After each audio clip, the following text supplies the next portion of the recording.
يا ريت ما تنسوا تعملوا سبسكرايب وتشتركوا في القناة وتفعلوا زر الجرس وتسلخوا لايك وتعملوا شير لأصحابكم مشان يستفيدوا مثلكم، واللي في عنده أسئلة أو أفكار لدروس معينة يكتبها تحت. طيب خلينا ندخل شوية تفاصيل أكثر من ناحية تكنيكال. خلينا نروح هون مثلا على الداكت كلاسيفيكيشن أو اللي هو تصنيف الداكت الموجود عندنا. طبعا بتصنف الداكت بطريقتين، اللي هو التصنيف هنا عندنا في البايندر هون او في المانيوال تبعنا تبع كارير. في عندك هنا اللي هو الاير داكت ديزاين بارت 2، بتبلش من شابتر 2 اللي هو الاير داكت. اذا انت فتحت البايندر عندك او هذا المانيوال فتحته عندك، حاول تتبع على الصفحات اللي انا بفتح عليها، شوف شو في شيء مطابق، لانه هاي الصفحه ما إلها رقم، يعني هاي في هون رقم ما إلها رقم هون في هاي الصفحه. بس حاليا انه هنا الصفحه هاي هاي اللي عندي الصفحه هذا. خلينا نروح هون ونشوف شو في تصنيفات بالنسبه للدكت. اذا الكلاسيفيكيشن تبع الدكت اللي هو الكلاسيفيكيشن بصنفوا الدكت على اكثر من تصنيف، بس الاشي الرئيسي انه بصنفوا الدكت باعتماد على سرعه الهواء اللي ماشي جوا الدكت، او على البريشر او البريشر اللي هو الضغط الهواء اللي بيكون جوا الدكت. طبعا انت كمهندس بدك تكون تعمل يعني مثلا زي انه بالاحساس الهندسي تبعك تعرف انه في الوقت امتى بتصمم على البريشر او انت بتصمم على الفيلوسيتي اللي هي سرعه الهواء، او انه مثلا تعمل كومبينيشن بيناتهم اثناء تصميم الدكت او الدكت سايزنج اللي هو تعرف شو ابعاد الدكت. طيب هسه بالنسبه لنا هون بالنسبه للفيلوسيتي، بالنسبه للكوميرشال كومفورت اير كونديشننج. الكوميرشال يعني تجاري، شيء تجاري. كومفورت اللي هو راحه، اير كونديشننج اللي هو برضه تكييف. فاذا بالنسبه للكوميرشال بيعتبروا انه الهواء الماشي جوا الداكت هو عباره عن لو فيلوسيتي اللي هو سرعته الهواء تكون بطيئه من صفر لحديت 2500 فيت بير مينت، لحديد 2500 فيت بير مينت. يعني اتوقع انه ال 2500 فيت بير مينت بجوز توصل حوالي 11 متر بير سكند، اشي زي هيك. طبعا انت بشوف تحويل الوحدات وشوف شو بطلع معك. على كل حال عندك اذا الى حديت 2500 فيت بير مينت بتكون عباره بصنفوا الداكت هو عباره عن لو فيلوسيتي. نورمالي يعني بالعاده في الكوميرشال بتكون سرعه الهواء بين ال 1200 وال 2200 فيت بير مينت. اذا كانت فوق ال 2500 فيت بير مينت بيعتبر هاي فيلوسيتي، يعتبر هاي فيلوسيتي. طيب هسا الشيء الثاني اللي هو الفاكتوري كومفورت اير. اول شيء كان هذا A و B بالنسبه للكوميرشال. هسه بالنسبه للفاكتوري، فاكتوري يعني مصنع، بكون بالنسبه للفاكتوري يكون لو فيلوسيتي، طبعا اقل نفس الكوميرشال انه اقل من 2500 فيت بير مينت. بس هون بيختلف انه بالفاكتوري الهواء بالعاده بتكون سرعته بين 2200 لحديت 2500 فيت بير مينت. بتلاحظ بالكوميرشال بكون بين 1200 ل 2200، بس هون ببلش من ال 2200 وبنتهي بال 2500 مشان يصير لو فيلوسيتي. اكيد الهاي فيلوسيتي حيكون بين ال 2500 لل 5000 فيت بير مينت. فاذا هذا بالنسبه لهدول ايش؟ للسبلاي اير بتصنف بالشكل هذا، لو فيلوسيتي وهاي فيلوسيتي لايش؟ للسبلاي اير. لانه هون بقول لك for the purpose of this chapter the following initial supply air velocities are offered as guide. اذا هذا لايش؟ للسبلاي اير. بالنسبه للريتيرن اير هون في اكسبشن للريتيرن اير، بقول لك نورمالي بالعاده الريتيرن اير سيستم للهواء الراجع فور بوث للاثنين اللو والهاي فيلوسيتي لما يعملوا التصميم هول سبلاي اير سيستم ار ديزايند از لو فيلوسيتي. يعني بالنسبه للسبلاي، اذا كان السبلاي في عندنا اللي هو لو وهاي، بالنسبه للريتيرن اير اثنين يعتبروا عباره بتصممهم على سبه انهم لو فيلوسيتي الدكت. فاذا نورمالي ريتيرن اير سيستم فور بوث low and high velocity supply air systems are designed بتصممهم as low velocity system. فاذا هاي شو ترجمه الجمله. يعني انا بجوز يعني لو اول مره بحياتي وبتخرج من الجامعه بدي اقرا هذه الجمله بجوز اقعد 4 ايام وانا مش فاهم شو معناها. بس ما انا اقول لك بالضبط كيف تترجم الكلمات وكيف تصفن فوق بعض بحيث انك تطلع جمله مفيده، هاي الطريقه انك تطلع جمله مفيده. فاذا لو انت صممت في الفاكتوري مثلا انه السبلاي يكون عندي مثلا على الهاي وصل، او على اللو انه لحديت على الهاي، خلينا نحكي بالهاي انه الهاي مثلا على 3000 فيت بير مينت. انت صممت السبلاي يعطيك 3000 فيت بير مينت. لما انت بدك تيجي تعمل تصميم للريتيرن داكت بدك تصممه بحيث انه يكون الهواء ماكسيمم 2200، مع انه السبلاي 3000 الريتيرن بتعمله ماكسيمم لحديت ال 2200 فيت بير مينت مشان تعمل ديزاين للداكت او انك تحدد ابعاد الداكت. اذا خلصنا من تصنيف الدكت على اساس الفيلوسيتي، هسه بنرجع لتصنيف الدكت على اساس البريشر. طبعا في مقسم على اساس البريشر، مقسم 3 انواع، اللي هو عندك اللي هو الاشي يسموه لو بريشر، ميديوم بريشر، وهاي بريشر. يوجوالي هذول الكلاسيفيكيشن اللي هو بتحدد تصنيف المروحه اللي بتعطي الهواء بالمكيف.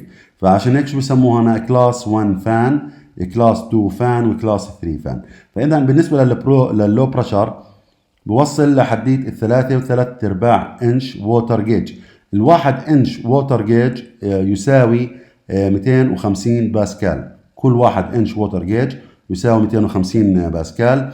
مثلا عندك 3 انش ووتر جيج معناته بدك تضرب 3 في 250 باسكال بعطيك 750 باسكال لو بريشر. طبعا بدك تضيف عليهم اللي هم 3 ارباع ال 250، يعني تقريبا اقل من ال 1000 باسكال يصنف لو بريشر او كلاس 1 فان. من الثلاث وثلاث ارباع لحديت الستة وثلاث ارباع انش ووتر جيج بتصنف على اساس انه هو عباره عن كلاس 2 فان او ميديوم بريشر. بالنسبه للهاي بريشر من الستة وثلاث ارباع لحديت ال 12 ربع بتصنف على اساس انه كلاس 3 فان او هاي بريشر. طبعا هسه خلينا نحكي عن الاسبكت ريشيو للدكت. وشو يعني اسبكت ريشيو؟ اذا مشان قبل ما ندخل في موضوع الاسبكت ريشيو خليني نروح هنا على صورة الاير تيرمينالز، هاي الدكتات. الاسبكت ريشيو قصده اللي هو نسبة الطول من هون للارتفاع او العرض، هذا مرات بسموه هذا العرض تبع الدكت. فاذا طول الدكت على عرضه بكون في نسبة، فنفترض طول الدكت من هون متر، بينما العرض تبعه او الارتفاع طوله 50 سم، معناته الاسبكت ريشيو هي 2 ل1. الاسبكت ريشيو 2 ل1. لو كان طوله هذا متر ونص وارتفاعه 50 حتصير الاسبكت ريشيو 3 ل1. فاذا بنرجع هنا للدكت اسبكت ريشيو. فاذا هنا ببلش طبعا يشرح لك اللي هو الحكي اللي انا حكيت لك عليه بالنسبه للاسبكت ريشيو. طبعا هنا بقول لك في عندك تيبل اسمه تيبل 6، هذا تيبل 6 حنرجع له بعدين، بس مشان نفهم اكثر في موضوع الاسبكت ريشيو خلينا شويه نقرا عنه. طبعا هنا في عندك هذا الجدول، خلينا نقرا من هون مشان نقدر نفهم شو هذا الجدول بالضبط. اذا the aspect ratio ببلش يشرح لي شو الاسبكت ريشيو. فبقول لك هون the aspect ratio is the ratio of the long side to the short side of duct. اذا في عندي الدكت بكون فيه long side لما يكون سكوير، وفي عندي جهه بتكون بسموها short side. النسبه لللونج سايد على الشورت سايد هي تعريف الاسبكت ريشيو. اذا هذا هو الديفينيشن لكلمه اسبكت ريشيو او التعريف لها. طيب this ratio is an important factor، يعني ليش مهمه؟ ليش مهم الاسبكت ريشيو؟ بقول لك هذا عباره عن important factor اللي هو عامل مهم to be considered in the initial design، عشان تاخذه انت في عين الاعتبار في الديزاين الاولي. increasing the aspect ratio، زيادة الاسبكت ريشيو اللي هو الطول للعرض. increase both، بيعمل زيادة لشغلتين. the installed duct cost، انه الدكت اللي انت بتركبه اثناء الانستوليشن او اثناء التركيب الكوست تبعه بيكون عالي، اوكي. and the operating cost of the system، انه برضه التكلفه التشغيليه بتكون له عاليه. اذا تكلفه التركيب او الفيكست كوست بتكون عاليه، والرننج كوست له بكون عالي. the installed or first cost of duct، بقول لك بلش اشرح لك عن الفيرست كوست للدكت اللي هو الانستوليشن اوف داكت ورك depend on the amount of material used، بيعتمد على كمية المواد اللي انت بتستخدمها and the difficulty experienced in fabrication، يعني بيعتمد على كمية الصاج اللي انت بتستخدمه بالاضافة لصعوبة العمال مشان يقدروا يعملوا فابريكيشن للدكت، تصنيع لهذا الدكت. فهون بقول لك تيبل 6 اللي هو اللي حنشرح عنه بعدين. خلينا نفهم شو اول شيء بس شو معنى كلمه اسبكت ريشيو. تيبل 6 بقول لك ريفلكت ذيس فاكتورز، طبعا تيبل 6 بيعمل ريفليكشن لهي الفاكتورز اللي هو هاي الاشياء اللي حنشرحها تحت. This table also contain the duct class. duct class اللي هو صنفوا الدكت اللي هو 1 و2 و3 و4 و5 و6. كمان شوي بنفهم شو معنى هذول الارقام. وين وصلنا؟ اللي هو table contain duct class. This table contain duct class اللي هو table 6 اللي لسه احنا ما شفناهوش. cross section area، وبعد الكروس سكشن اريا اللي هو المقطع العرضي للدكت اللي هو الضلع الطويل مع الضلع القصير بضربون في بعض بعطيك ايش كروس سكشن اريا. for various around duct sizes، برضو كمان الكروس سكشن اريا اللي هو عملها على اساس برضو التيبل اللي هو لسه ما شفناه فيه round duct size برضو كمان and the equivalent diameter of round duct for rectangular duct. في شيء برضو كمان في الجدول بسموه equivalent diameter برضو حنشرح عنه بعدين. The large number in table are the duct class. The large number in table are the duct class برضو بنشوفه بعدين. The duct construction اللي هو كيف انت تصنع الدكت. The duct construction class varies from 1 to 6. اذا 1 ل 6 اللي هو بشرح لك عن صعوبة تصنيع الدكت. يعني الدكت كلاس 1 ل 6 هو اشي عن صعوبة تصنيع الدكت، وانت بتعطي هالصاج للعمال ويلا يا عمال بلشوا صنعوني في هذا الدكت.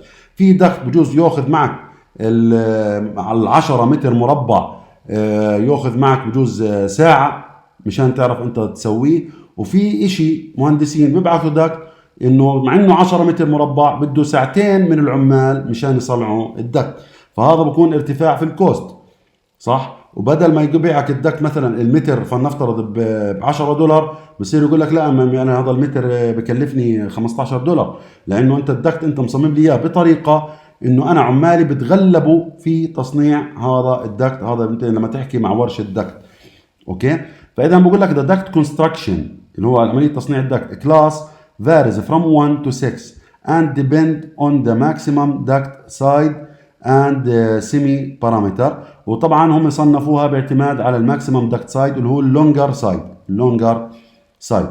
This is illustrate as follows اللي هو الجدول هذا بعطيك اللي هو الدكت سايد دكت كلاس والماكسيمم دكت سايد اللي هو طبعا بالانش مش بالسنتيمتر، بدك تحولها انه كل واحد انش يساوي 2.5 سنتي وتبلش تضرب. يعني هون عندك 6 انش معناته 15 سنتي، 6 انش تقريبا 15 سنتي. مثلا ال 12 انش يعني 15 15 هي صاروا 30 سنتي، شغلتك بسيطه يعني. فاذا هذا هو الماكسيمم سايد بالنسبه للسكوير دكت. طيب خلينا ننزل تحت ونشوف شو موجود عندي في الجمله هاي اللي هو بقول لك هون دكت كلاس اللي هو بيحكي عن هذول الارقام شو معناها. بقول لك دكت كلاس is a numerical representation. numerical يعني شيء رقمي، representation ممثل رقمي of relative first cost اللي هو مقارنة بين الفيرست اللي هو relative first cost اللي هو يعني شيء نسبي للفيرست cost of the duct work أثناء التصنيع اللي هو الفيرست cost. The larger duct class كل ما زاد الرقم the more expensive the duct، يعني كل ما زاد الرقم الكلاس هذا كل ما زاد سعر هذا الدكت. If the duct class is increased but the duct area، يعني مثلا إذا كان عندك خلينا نقرأ هالجملة. If the duct class is increased but the duct area and capacity remain the same the following items may be increased. طيب هنا بحكي لك انه فلنفترض انه انت بدك تبلش تعمل ابعاد تصمم ابعاد الدكت اوكي.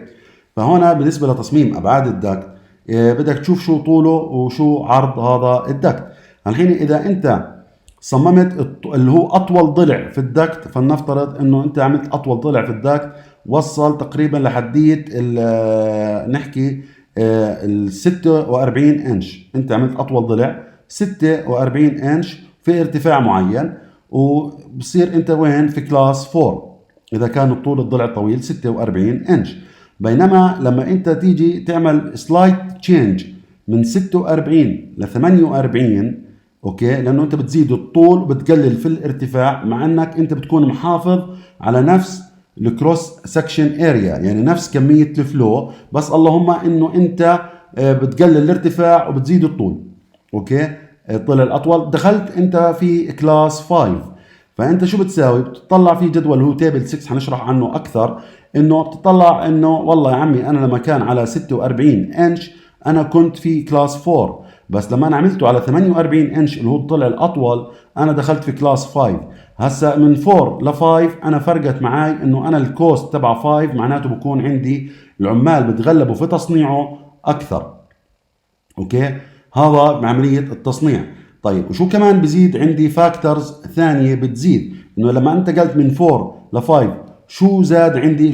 شو سبب زياده هذا الكوست؟ بقول لك هون سبب زياده الكوست اللي هو السيمي بارامتر،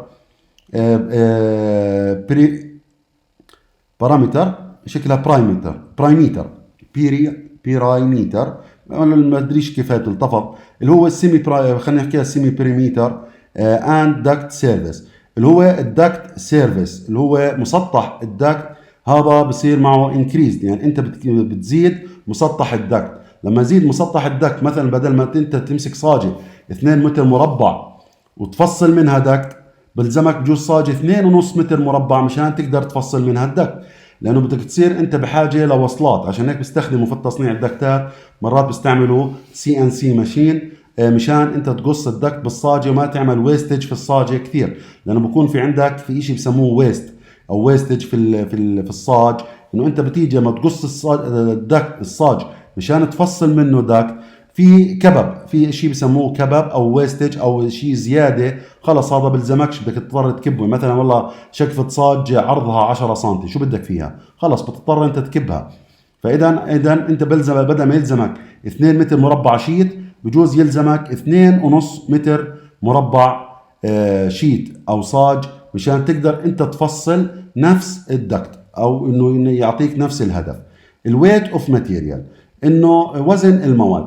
يعني مثلا بدل ما انت مثلا تيجي تجيب تفصل الدكت من صاج سمكه فلنفترض 8/10 ملم في كلاس 4، بجوز كلاس 5 بلزم انه انت تزيد زماكه الصاج توصله ل 1 ملم، يعني من بين 8/10 ملم تزيده ل 1 ملم. فهذا زياده في وزن الصاج، انه انت دفعت تكلفه زياده، بدل ما اشتري صاج يكون سماكته 8 ملم بسعر مثلا $10، مضطر اشتري صاج بسمك 1 ملم وادفع فلنفترض $30 او $20 على المتر المربع، بدل ما ادفع $15 على المتر المربع. وبالتالي هذه زياده في الكوست الاوليه او السعر الاولي. amount of insulation required، برضو بزيد عندي كمية العزل برضو او مساحة العزل برضو حتزيد معي، وبصير عندي كمان ويستج في العزل، لانه العزل نفسه برضو بكون بيجينا على شكل رولات وانا مضطر اقصقصه. يعني مثلا صاج الدكت بكون عرضه 1.21 سنتي، قمت انت فصلت انه الدكت بدي اياه يكون عرضه 1.30 سنتي، اوكي، وعرض الصاج بيجي من المصانع 1.21 سنتي، فانت صار عندك في 9 سنتي زياده، لانه انت كمهندس طلبت فصلت، قلت له فصل لي دكت على عرض 130 سنتي. في هاي الحاله هو حيضطر المشغل اللي بصنع الدكت حيضطر يجيب شيت عرضها 1.21 سنتي، ويجيب كمان شيت كمان وحده 1.21 سنتي، بده يقص منها 9 سنتي على طولها مشان يقدر يدمجها على طولها، وكمان في بده كمان شويه شقف زياده مشان التوصيل بيناتهم، يعني بجوز يقص حوالي تقريبا 11 سنتي زياده من الشيت الثانيه مشان يقدر يلزقها مع الشيت الاولانيه مشان يوصل مسافه ال 130 سنتي اللي انت طالبها في الديزاين. طب في هاي الحاله الشيت الثاني بدل ما يكون طولها 1.21 سنتي وقمت قصيت منها 11 سم مشان تقدر توصل تعمل توصيله مع الدكت الاولاني، انت ضل من عندك قديش ضل؟ 110 سم، بس ضايل 110 سم. فهاي صار عندك هون انت خساره فتحت، يعني في شيت جديده زياده انت جبتها وقصيت منها قصص، فهذا بكون عباره عن كوست وتكلفه عليك. فاذا هذا هو عباره ايش اللي هي قصه الاسبكت ريشيو. طبعا هون بكون عامل لك هو مثال حلو انك تقرا هذا المثال وتشوف بالنسبه للجداول والدكت كروس سكشن، وبقول لك كيف تصمم. بعدين هون بكون تصمم على طريقتين، وكيف انت القصص تبع الصاج والشغلات اللي زي هيك، وبعطيك بطريقتين انك تعمل التصميم. بعدين هون بيجي بلخص لك الدنيا كلياتها وبحط لك اياها في شارت زي هذا اللي هو البحث اللي عملوه، فعملوه على شكل شارت بالشكل هذا. فهون بقول لك انه لما يكون الاسبكت ريشيو 1:1 بكون الانستولد كوست انكريمنت 100%. طيب اجيت انت عملت الاسبكت ريشيو 2:1، بتلاحظ لو نطلع لفوق الكيرف بيطلع لفوق، هون صار انا عندي الكوست بزيد علي قديش؟ تقريبا حوالي 12%. يعني اذا انا بفصل الدكت 1:1 الاسبكت ريشيو بكون في المية الكوست، بس لما افصله ل 2:1 الاسبكت ريشيو حيصير عندي في 12% هذول كوست زياده علي، مصاري فيرست كوست زياده علي في التصنيع، وهذا انا بخسر مصاري كمقاول، انا بخسر مصاري. طيب لو اجى مهندس فصلوا على سبه انه 3:1 الاسبكت ريشيو، وخلينا نطلع لفوق، بتلاحظ طلع زادت عندي تقريبا 25% الفيرست كوست للتصنيع زاد عندي. ففي هنا ليش الفرقيه؟ يعني انا في عندي الربع هذا ربع على ربع بلم، يعني 25% زاد 25% زاد 25%، بتطبقهم فوق بعض بتلم كوست عليك. فبدل مثلا ما انت يطلع عليك تفصيل الدكت ب$100,000، بصير عندك تفصيل الدكت بكلفك $125,000. هيك ليش؟ لانه انت عملت بس الاسبكت ريشيو بس 3:1. طبعا هذا تشارت اللي هو الكيرف بالنسبه للريكتانجولار اير دكت. فاذا هنا كيف انه الكوست بكون عالي عليك. فطبعا بالنسبه للراوند داكت بكون الاسبكت مو دائره، يعني 1:1 الراوند داكت، وبكون بالعكس يعني افكتيف كثير، والكوست تبعه اكيد بكون قليل. فبالنسبه اذا هاي لموضوع الاسبكت ريشيو. وهنا طبعا في اشياء وشارح اشياء زي هيك، احنا بيهمني اللي هو الجمله هاي مهمه كثير. خلينا نشوف، هو مكتوب therefore the lowest owning and operating cost، اقل اشي بالنسبه لتكلفه التصنيع، occur يعني يحدث، occur معناها يحدث where round or spiral pipe is used. اذا اقل شيء في عمليه التصنيع تكلفه اذا انت استخدمت الراوند داكت، لانه بكون اسبكت ريشيو عباره عن زي كانه 1:1 دائره قطر، انت بتتعامل في القطر. if round duct con not be used، اذا انت ما استخدمت الراوند داكت because of space limitation، بسبب عندك معيقات في الفراغ. في هاي الحاله duct work انه انت تصنع الداكت as square يكون مربع، as possible انه يكون مربع قد ما تقدر اعمله مربع. should be هذه بي، طبعا هو بحط بي يعني هي حرف الاي. should be used انه يكون دكت مربع يكون يستخدم. an aspect ratio يكون 1:1 is preferred مفضل، انه يكون تصنيعك للدكت الاسبكت ريشيو 1:1 هو المفضل. طبعا بالعاده في المشاريع انا دائما بحاول انه اتجنب الاسبكت ريشيو يكون 3:1 او 4:1، يعني قدر الامكان اتجنبها باي وسيله، الا اذا المهندس المعماري كان السيلينج كثير فيش وسع عندك في السقف المستعار في الفول سيلينج وخلص يعني انجبرت. بس لازم تفهم وتجبر غيرك انه المهندس المعماري ينزل في السيلينج مشان تعمل سبيس للدك تبعك. طبعا بالعاده انا بحاول دائما اصمم ماكسيمم تكون الاسبكت ريشيو 2:1. يعني لو كان الدكت مثلا عرضه 60 سم بعمل ارتفاعه 30 سم، لو كان عرضه 60 بعمل ارتفاعه مثلا 30، كان عرضه 40 بعمل ارتفاعه 20. اذا بقدر مثلا اعمله الدكت مثلا 40 في 30 بكون احسن، يعني تقدر تحكي زي كانه 1:1.5.